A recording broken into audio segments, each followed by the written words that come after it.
All right, what's up, Boxy fans? It's Aztec 101. I know I've been out for 4 weeks, and I got a lot of catching up to do. But in this video, we're gonna cover a couple topics. The one thing that I do want to talk about is Bivol versus Beterbiev. I'll be doing a complete breakdown in another video, but for right now, I want to talk about the trailer. I don't know if you guys checked out the trailer, but if you haven't, go check it out. Wait until this video is over and then go check out the trailer. But it's if there's any way to hype up a fight, it's through that trailer. Honestly, you got Bivol killing a bear, you got Beterbiev knocking out a whole army of dudes with headgear, metal headgear. You call them helmets, whatever. Same shit. He's knocking them out, and the trailer is over the top, but man, does it sell it. One thing I do want to know: Bivol kills a bear with his bare hands. One thing I want to point out is that Canelo was in there with Bivol for 12 rounds, and he didn't die once. So that just shows. I mean, I'm not saying that Canelo is pound for pound better than a bear, but I am saying that they're saying that because it was one punch and the bear was dead. It looked like this. Look. The bear was up here, like up on a hill. Like, I would love to show it, but I can't, because if I do, they'll probably take the video down. But the bear was up here, right? And Bivol was like down on the hill, and fucking the bear was like they did a close up on the bear, and, like, rah! And then fucking Bivol just attacked it, just went and fucking killed him. That would never happen to Canelo. Never happen to Canelo. So like I said, to me, this is the best trailer for a fight. The other one that Riyadh season did for the 5-on-5, that one is second best. You have the first one, this one, and then you have the 5-on-5. You know what I mean? The 5-on-5 was really good. I thought the storyline was great. It had a gangster element. Then it was like some weird, it was like occupations fighting each other, like some weird HR Mortal Kombat situation where you have, the mechanic versus the butcher, and you have the jeweler versus the fucking T-Mobile representative, whatever. It was really good. I liked it a lot. This one is better. This one is way better. It's way more intense. Too bad not enough people are talking about this fight. This is actually one of the most important fights happening right now in boxing. It's happening in light heavyweight. This is a huge unification. It's not just 4 titles. All 5 titles, the IBO, the IBF, WBA, WBC, WBO, everybody's involved. This is a huge fight. 2 undefeated light heavyweight fighters. And everybody's talking about who Gervonta Davis is fighting next. They're talking about Devin Haney suing Ryan Garcia. That's what everybody's talking about. That is exactly what everybody's talking about. To the point that's actually what I'm going to talk about next. Just to make my point. You know what I mean? Gervonta Davis is fighting Lamont Roach Jr. And nobody's happy about it. It is what it is. I mean, I don't know if you guys expected him to fight at the end of the year in December against, as if they were going to put on this massive event in December. No, they're not going to do it.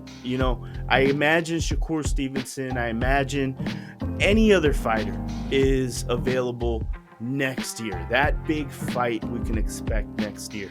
I don't expect it next, but I also didn't expect Lamont Roach. Now, to be honest, right now, as of the way I see it, I don't expect this to be a competitive fight. I don't know. I might be wrong. So I'm going to do my due diligence, and I'm going to go and look at Lamont Roach's fights. I'm going to smoke some weed, drink some liquor, and see if I can come to a conclusion where I could see this is a 50-50 fight. But as of right now, I don't see it as competitive. I think most people don't see it as a competitive fight, but it's okay because 2025, I think it might be better. I think we're going to get the fights we want to see then.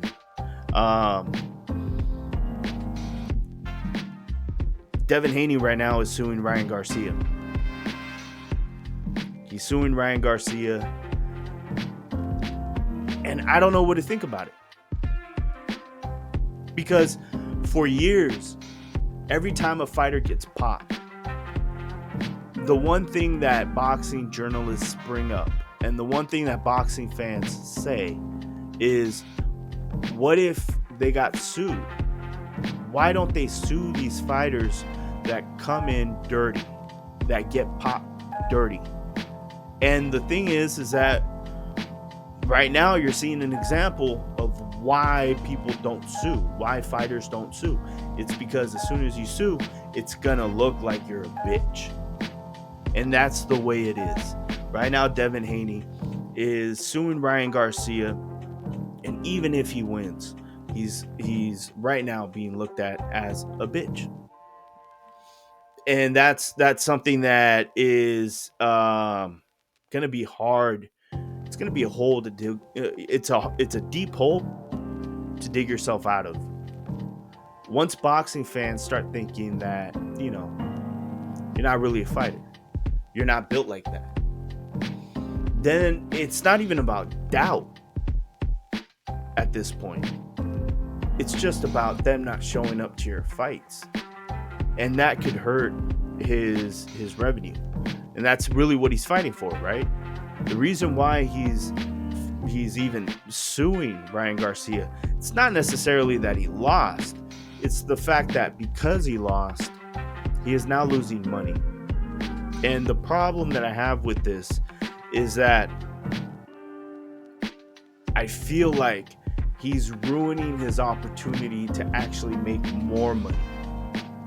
I doubt there's going to be a rematch with Devin Haney and Ryan Garcia at the moment, or anytime soon. I doubt that Devin Haney's going to get back in the ring anytime soon. So at this moment, his lawsuit with Ryan Garcia, it's just a complete negative. He's not bringing in any income other than maybe selling some other merchandise and shit like that. He's not putting fights together. So because of that, right now the lawyers are just depleting his funds. I mean, I see it as a waste of time. Boxing fans look at it as a bitch move. I don't see this as good, even though I'm 100% behind the idea and the concept that there should be consequences. I do think that boxing fans might look at this as, hey, you know what? If he wins, this is going to set precedents to future lawsuits whenever there's another fighter that pops dirty, right? And this might help prevent, fighters from taking banned substances or whatever. But to be honest, this is bullshit, right? To the boxing fans. Because the boxing fans go, I really don't give a fuck about the lawsuit. I want to see you get back in the ring. So there's conflicting interests. Every now and then, boxing fans run into a situation where they go, hey, you know what? There should be something that's done. There should be, you should sue that guy. He came in and popped dirty, and then when it happens, it's like, hey, bro, you're fucking suing? Like, what are you doing? Rematch it. You know what I mean? So There's a definitely we're starting to see really what boxing fans think. And the fact is, boxing fans think that a move like this is really a bitch move, even though they might ask for it if their favorite fighter was in that situation. But Devin Haney is not everybody's favorite fighter. It is what it is. Then now you have another topic that I want to talk about. This one is very important. This one's really good. Okay. I want to talk about the WBO is granting an extension, right? It was a 10-day extension a couple days ago to Fundora and Crawford. They got to get their shit together and make this fight happen. And I know that Crawford has been wanting to make a fight with Saul Canelo Alvarez, but boxing fans don't see that as a reasonable fight. It doesn't make any sense. You got Crawford, who, will be moving up from 154. Regardless of how he looked in this last fight, there's plenty of fights at 154 that I want to see him in. There's no reason to move up to 168. And if you do move up to 168, I don't want to see you move up to 168 and celebrate that you survived. Sorry. I don't want to see you celebrate surviving 12 rounds with Canelo. I'd rather you go toe-to-toe with the guys in your division. You're at 154, you got Tim Tszyu, you got Fundora, you got Virgil Ortiz, you got plenty of fighters. Charlo might come back. Make your career at 154 be the end and fight these top guys if you're looking for a challenge. And I know that Turki Al-Sheikh is probably he's probably the guy that promised Terrence Crawford, yo, I can get you a fight with Canelo. Sign with me, be an ambassador to my company, be an ambassador to Riyadh season. And right now it's up to Turki Al-Sheikh to deliver. And I think Canelo knows that he has to deliver for Terrence Crawford, which is why you have Canelo asking for a large amount. One thing with Canelo is one thing that I'm noticing is he's asking for these big figures, these large figures from fighters that are having conversations with Turki Al-Sheikh. That's what he's doing. He's having these conversations with these guys, and so he already knows that, if Turki Al-Sheikh is hearing this and he wants to make these big fights, he wants Riyadh season attached to these big fights, you need to put a big dollar figure next to it. And Canelo proved that in his last fight that he deserves that. Right? He's demanding what he deserves because he's able to compete with the fucking UFC. The largest organization outside of boxing that's in combat sports. Him alone is able to compete with him. No one else in boxing will be able to do that. Not in the US. Not in Las Vegas. The same night. So, that's huge. Terrence Crawford has a better chance of fighting a bear than he does fighting Saul Canelo Alvarez at this point. I think he needs to make the fight with Fundora. Fundora is an excellent fight. I don't know how that fight will turn out. All the fights at 154, him against Tim Tszyu, him against Fundora, him against Virgil Ortiz, all of these fights are technically, if you think about it, they could be 50-50 fights. These are fights we should be watching. That's a great career for him. All-time great. If he beats these guys, better career than maybe even arguably Canelo. The concept of him moving up, he gains more from staying at 154 and going through with being undisputed than he does with going and chasing Canelo and seeing if he can win that fight. That's my opinion, right?